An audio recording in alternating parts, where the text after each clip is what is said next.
Yes, Priscilla got a speeding ticket. I think the policeman was really nice to him. Even though she was doing 79 and a 60 mile an hour.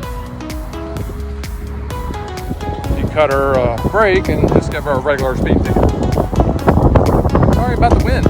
Just as you start to record, you get a lot of wind. But anyway, since we're here at Food Line, there you go.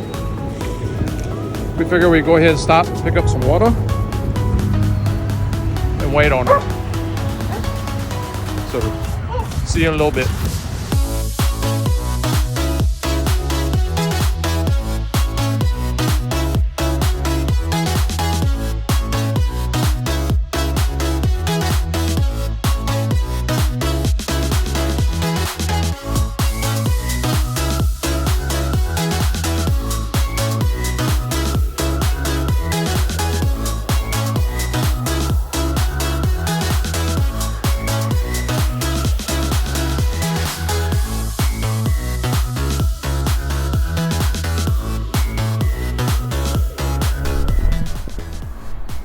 Alright, so we're here at Dixie Caverns. We just arrived yesterday. So on this adventure, we're going to actually take you through the campground. It's small, but it's nice. It's a little tight, but it's right off the interstate, so it's a good stopover.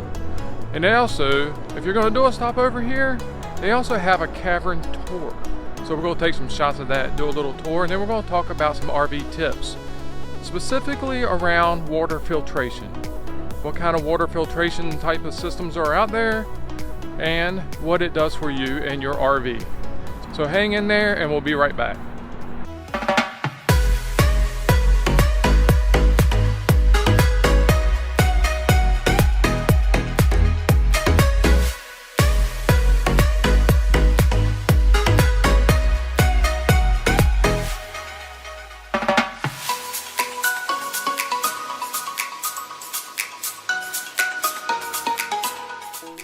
Hiyo and welcome back.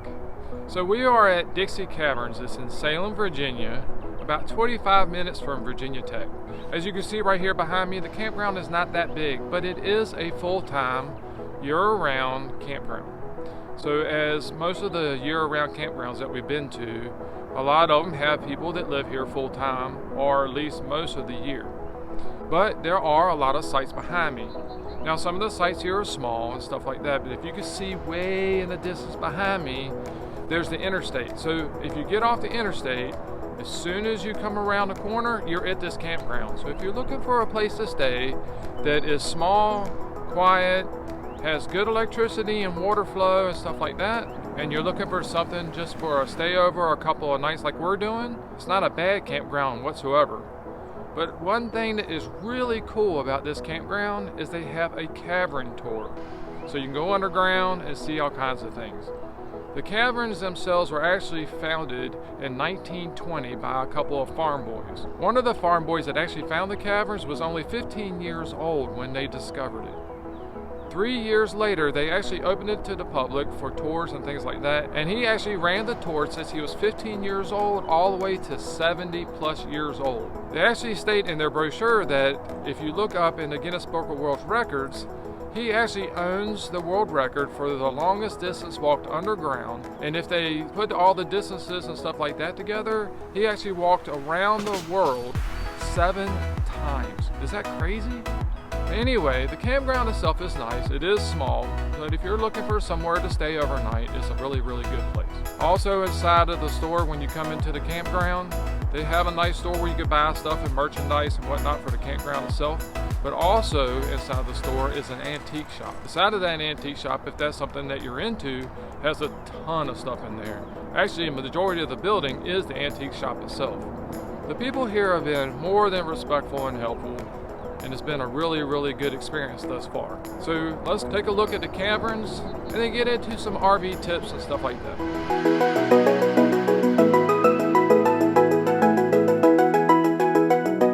Alright, so let's take a minute and talk about water filtration. What does it mean to your RV and why should you worry about it? So water filtration means that you're going to put some kind of filter between the water hose, the water spigot, and your RV. The reason for doing that is that you want the RV's water coming in to be as clean and as pure as possible. Now, a way to do that is to buy one of those ones like you see at Walmart or the camping stores, those little blue ones that you connect between the water hose and the RV. That way you get the clean water coming through. Now, there are different types out there. You can buy that one, which is usually the cheapest one you can get. And then you got them all the way up to the big ones that have a mounting system, 2 filters, which is a 1-stage and a 2-stage, which means that it gets all the bigger particulates first and then the smaller particulates afterwards. The reason for doing that, it means you get clearer and cleaner water. Now, if you go to a campground that has that irony smell, you know, that one kind of stinks a little bit, it's not going to take care of that. You need a different system for that. But for keeping it clean as possible for you to be able to use, well, that's what you would need. Now, we're talking about filtration. What that means that you have the water coming through and getting it clean as possible. Now, it doesn't always or necessarily get everything. So what we would recommend you do is that you go somewhere and you buy your water first. You put that in the RV and you use that for drinking and cooking purposes. The other water is great for washing dishes and taking showers or anything else like that. Now, a lot of people prefer to do that, and some don't worry about whether or not they're using filters or anything like that for their drinking water. And then some, well, they use the filters and stuff like that, and they use it for drinking water too. Now, anyway is fine. You use what you want to use for yours, but filtration is very important. You can take a look in Amazon. You can see all kinds of different types. Depending on your price range and things like that, depends on what kind of filter you want to use. But I would recommend you to use the filter. Now, when we hook ours up, we actually use our water filter in between the spigot, the water hose, and then putting the water hose directly to the RV.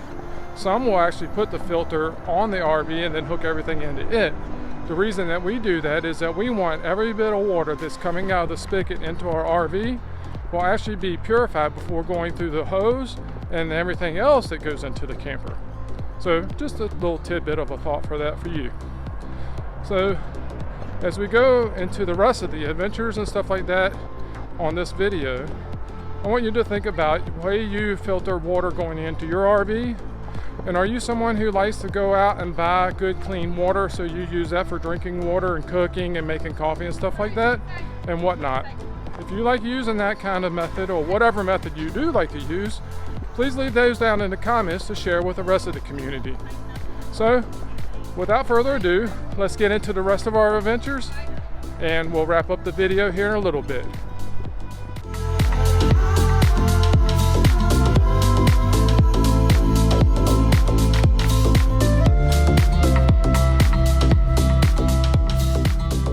Hey, welcome to Dixie Caverns. My name is Brandon. I'll be y'all's tour guide for today. Before we go on, I just need to go over a couple things. Number one, especially because of what we got going on, as you can see I'm wearing gloves, please do not touch anything. We already do have a rule that says no touching anything because we want to preserve everything in here. We have natural oils in our hands and our skin. We touch the rocks, those natural oils, we get all over them. It's very bad for them.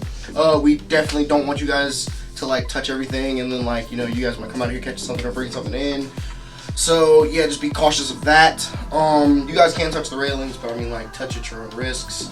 And next thing, do I need to really go over anything else? No, not really. Do you guys have any questions, comments, smart remarks, or concerns before we start the tour? Heck yeah. Go. Alright. Natural stuff like this, or like you guys are just adventures, RVs, pretty much anything we can find.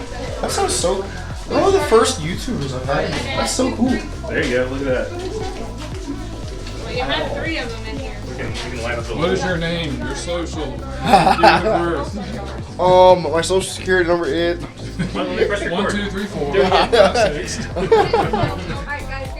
The other one is what the normal color of them is. Now, if you guys would like to see ones closer up, our peers, these two have found the closer ones back here. But there's this guy. Normally there will be a couple over here, or like back down here, but we have no idea where they have gone to. Now, if I were y'all, I would not touch the bats because they will wake up. And just like any of you guys, if you woke up to something grabbing you,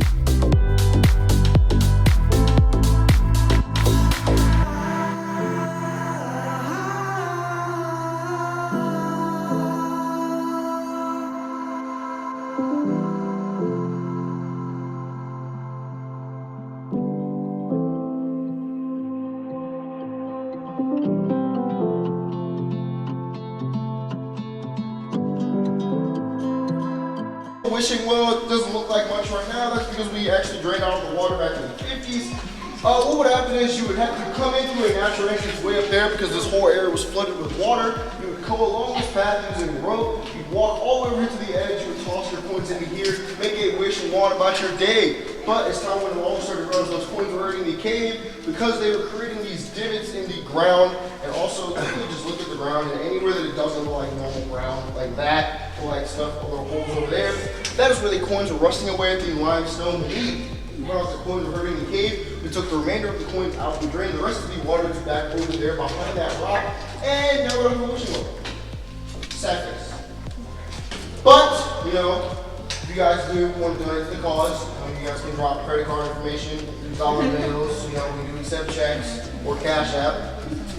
And once you guys are done with that, you guys take your time, take wishes if you need to, use the railing up here, and I'll be waiting for you guys.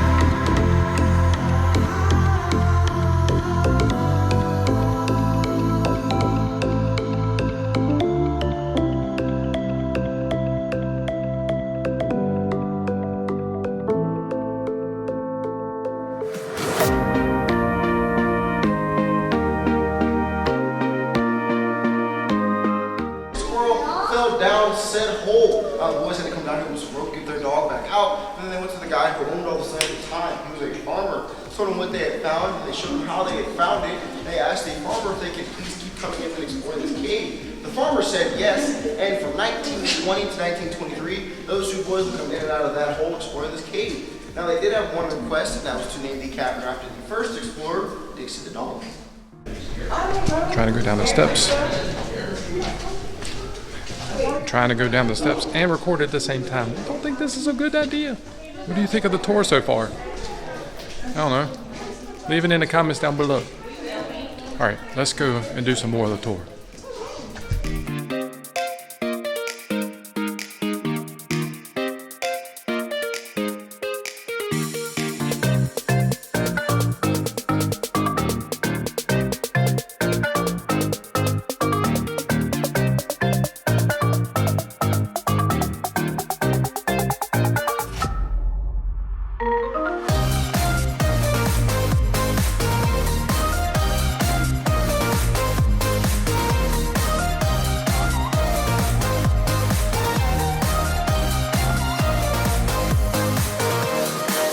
Notice that this right here is called Big Cheese.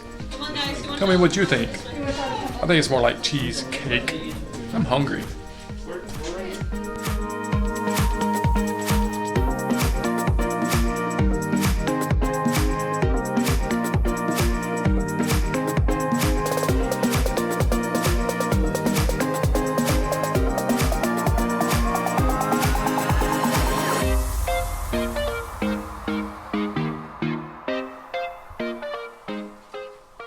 So this thing that my assistant is shining the light at is called a bell canopy. These are actually very, very dense. They take very, very long to form. This one is 500,000 years old and it weighs 57 tons.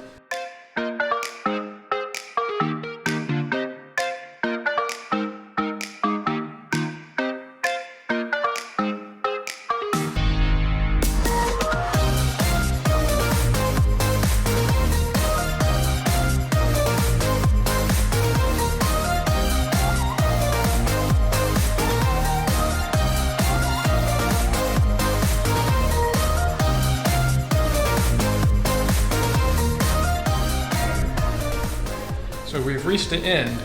This is the end of the cave. We're gonna go ahead and turn around and start going back. Now before the lights turn off, and it scares me, we are gonna head back. So join me as we start taking the tour in reverse.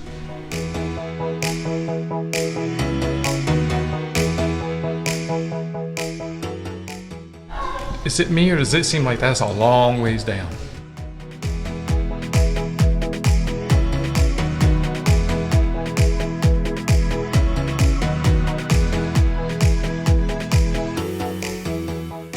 You know, trekking through caves, I can't imagine what it was like before they had steps in here. Anyway, you don't realize how far down in a cave you go until you start turning around and having to come back out of it. This has been an amazing experience. We've been to many caves before. Big, small, medium. All of them have been amazingly fun.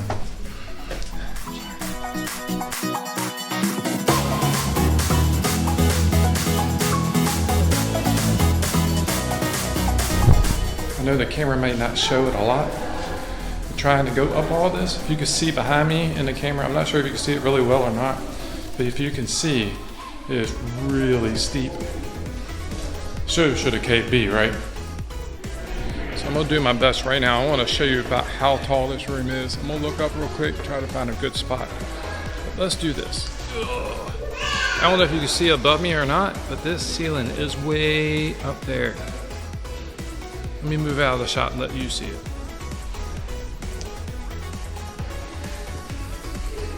Really cool. I love this thing.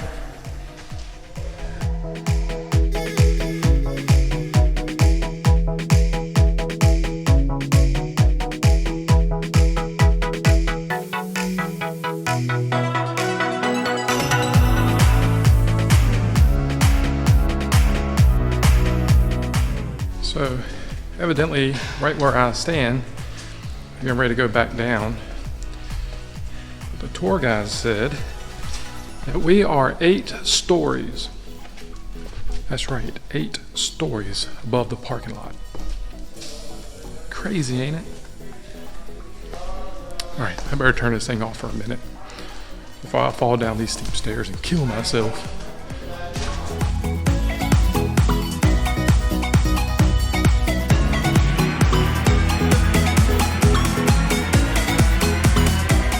What I'll do is I'll go to the starter room, I'll flick the lights about 2 or 3 times, then I'll shut them all off for 35, 40 seconds. Once I cut them back on, you guys, I will come and get you guys and then lead you guys back out.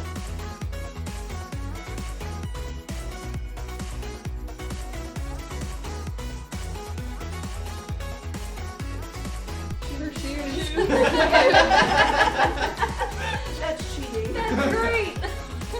Now y'all can see what I see every night.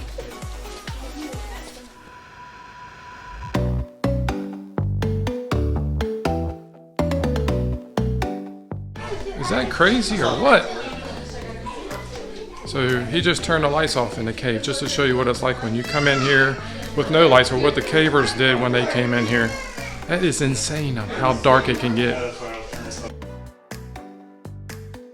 So that's the end of the cave tours. I hope y'all had a lot of fun on it. As we exit the caves, go back into the parking lot. We'll shoot a quick video there just to show you, but we were 8 stories above the parking lot. Isn't that insane? We went up in the mountain. Crazy. Good job, bro. Thanks! Well, everybody, that's the end of the Cavern Tour, and that's the end of our stay here. So before we wrap up, I just wanted to say thank you for coming along with us on our adventure as we share a few RV tips. Now, that being said, if you've ever gone to Cavern Tours or anything like that yourself, as we are lovers of folks who get to go and see things like this, please share those in the comments down below. Because, well, we never know. We may meet up with you one day and go on a Cavern Tour together. So, I want to go ahead and end this here. I hope you've had a great time in sharing these adventures and these RV tips with us. And as always, until the next time, have fun, keep safe, enjoy your adventures, and God bless.